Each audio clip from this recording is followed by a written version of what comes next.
नमस्कार दोस्तों, आज मैं आपको बताने जा रहा हूँ रजिस्टर के बारे में। रजिस्टर एक उपकरण है जो कि करंट और वोल्टेज दोनों को रोकने के काम आता है, दोनों को लिमिट करने के काम आता है। रजिस्टर जो होता है वो कहाँ यूज़ करते हैं और क्यों करते हैं? तो रजिस्टर जो होता है वो हम ज़्यादातर जो सर्किट होती है वो सर्किट में यूज़ करते हैं। रजिस्टर का जो मुख्य काम होता है वो होता है करंट को और वोल्टेज को लिमिट करना। रेजिस्टेंस जो होता है वो हमेशा कांस्टेंट रहता है और वो वोल्टेज और करंट को इस तरह से सेट करता है कि वो रेजिस्टेंस हमेशा कांस्टेंट रहे और करंट और वोल्टेज को चेंज करता है। और इसका हम इसलिए यूज़ करते हैं ताकि कहीं पर ऐसा मान लेते हैं एक एलईडी है जो कि 3 वोल्ट से चल रहा है और उसको हम अगर 9 वोल्ट की बैटरी से चलाना चाहें तो वो अगर हम उसको डायरेक्ट लगा देंगे तो वो जल जाएगा।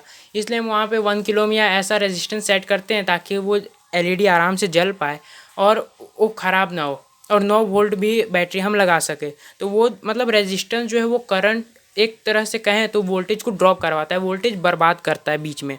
अब बहुत जगह पे ज़रूरी होता है वोल्टेज बर्बाद करना, अगर नहीं करे तो हमारी सर्किट जो ख़राब हो सकती है। और कहीं कहीं रेजिस्टेंस जो है ऑसिलेशन के भी काम में आता है। रजिस्टर का वैल्यू कैसे निकालिए मैं आपको बताता हूँ। उससे पहले रजिस्टर, रेजिस्टेंस और रेजिस्टिविटी के बारे में समझ लेते हैं। तो रजिस्टर जो होता है वो कंपोनेंट को कहते हैं। जैसे कोई चीज़ है तो उसको उसका जो नाम होता है उसको रजिस्टर कहते हैं। जैसे कोई स्पीकर है तो स्पीकर हुआ, वो स्पीकर उसका नाम है। अब स्पीकर बजता है तो वो उसकी प्रॉपर्टी हुई। तो उसी प्रकार रेजिस्टिविटी जो होती है हर मटेरियल, हर एक चीज़ की प्रॉपर्टी होती है। जैसे पतंग है तो पतंग उड़ता ही है, तो उसी प्रकार जो भी चीज़ होती है, रेजिस्टेंस हो गया, वायर हो गया, रजिस्टर हो गया, वायर हो गया, लोहा हो गया, कोई भी चीज़ है, हर बहाव को जो रोकता है उसको रेजिस्टिविटी कहते हैं।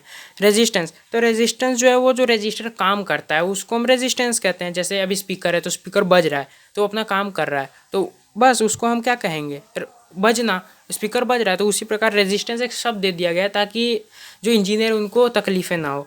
अभी रेजिस्टेंस का एसी और डीसी में जो व्यवहार है वो हम देख लेते हैं। तो हम सब जानते हैं कि एसी जो होता है वो अल्टरनेटिव करंट होता है, वो हमेशा साइनसोइडल वेरी करता रहता है टाइम के साथ। मतलब एक बार ऊपर जाएगा फिर नीचे आएगा, ऊपर जाएगा नीचे आएगा, इस तरह वेरी करता है। और उसको उसका एक लैम्बडा होता है, उसका एक फ्रिक्वेंसी होती है, उस प्रकार से होता है। तो अगर हम ऊपर ऊपर देखें तो रेजिस्टेंस जो होता है उसमें करंट और वोल्टेज दोनों होता है। और हम ये भी जानते हैं कि वो जो एसी करंट है उसके अंदर जो वोल्टेज होता है उसकी जो इक्वेशन होती है V=VM साइन ओमेगा टी, है उसका जो है फॉर्मूला होता है। तो जहाँ V जो होता है वो VRMS कहलाता है और VM जो होता है वो पीक वोल्टेज होता है।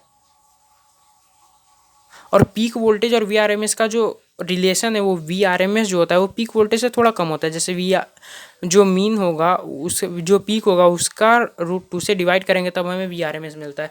और जो वीआरएमएस होता है वो अपने घरों में आता है, जैसे कि 240 वोल्ट। तो अगर आपको 240 वोल्ट का वी पीक निकालना है, यानी कि पीक वोल्टेज निकालना है कि आपके घर में कितना आ रहा है, तो उसको √2 से मल्टीप्लाई कर देंगे, यानी या 1.14 से मल्टीप्लाई कर देंगे। √2 से करने पर क्या एक्यूरेसी ज़्यादा आती है। तो 240 या जो भी वोल्टेज है उससे मल्टीप्लाई करने पर अपना पीक वोल्टेज मिल जाएगा, वो अलग चीज़ है। तो उसी प्रकार जो अपना जो रेजिस्टेंस होता है उसमें या एसी करंट होता है उसमें करंट की बहुत ज़्यादा इज्जत होती है। तो हर एक जो सर्किट होती है वो करंट और वोल्टेज दोनों का उनका फेज़ में हमेशा डिफरेंस होता है। यानी कि ये जो हमारा V=VM साइन ओमेगा टी का जो इक्वेशन है, तो ये जो ओमेगा टी है ये साइन ओमेगा टी, ये साइनसोइडल वेरी करेगा, ट्रिग्नोमेट्रिक इक्वेशन है। तो ये साइनसोइडल वेरी करेगा, तो ये हर एक सर्किट में अलग होता है। किसी में ω t+5, ω t-5 या ω t+π/2, π/2 माइनस, π+π- ऐसे करके होता है। तो जो रजिस्टर होता है उसके लिए जो होता है वो फेज़ के साथ ही वेरी करता है। यानी कि अगर करंट भी हाई हुआ तो वोल्टेज भी हाई होगा, और अगर वोल्टेज लो हो रहा है तो करंट भी लो होगा। जैसे हम ये तो जानते हैं कि V=IR होता है। तो अगर R को हटा दे तो V प्रोपोर्शनल I होगा, यानी कि I बढ़ेगा तो V भी बढ़ेगा। ये हमें साफ AC से करंट में दिखता है।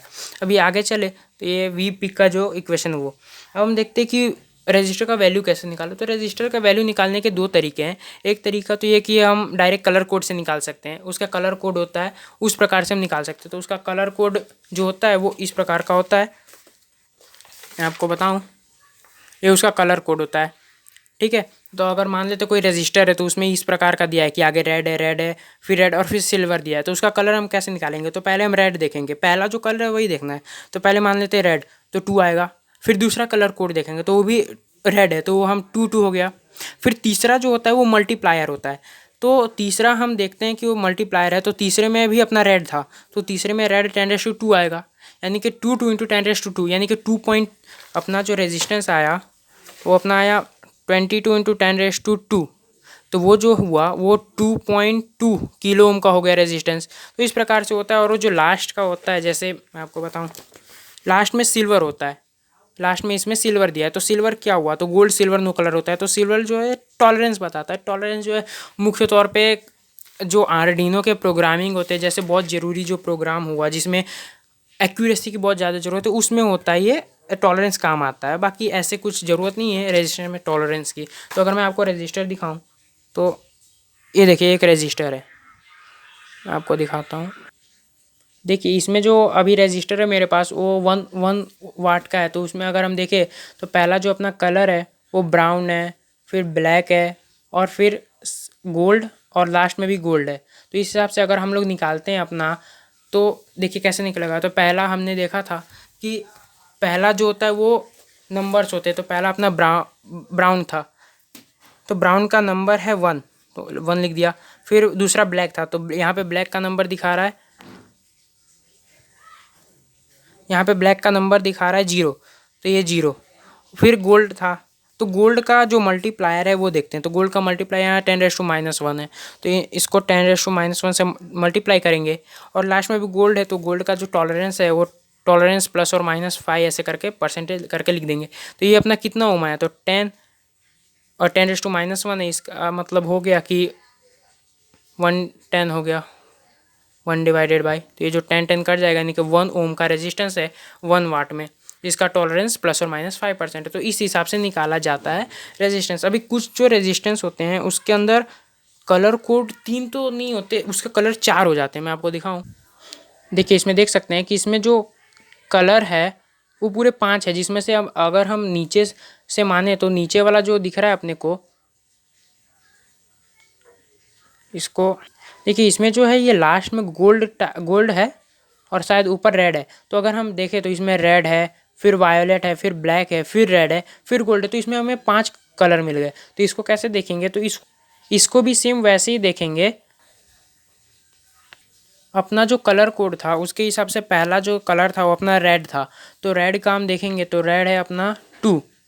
ठीक है, इसका मैं आपको शॉर्टकट ट्रिक बता देता हूँ। इसका शॉर्टकट ट्रिक है BBROY गोज बॉम्बे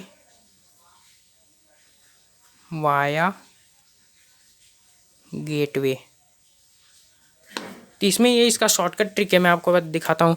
जहाँ से बी होता है ब्लैक, फिर ब्राउन, फिर रेड, ऑरेंज, येलो, ग्रीन, फिर ये ब्लू, फिर वायोलेट, फिर ग्रे, और फिर वाइट।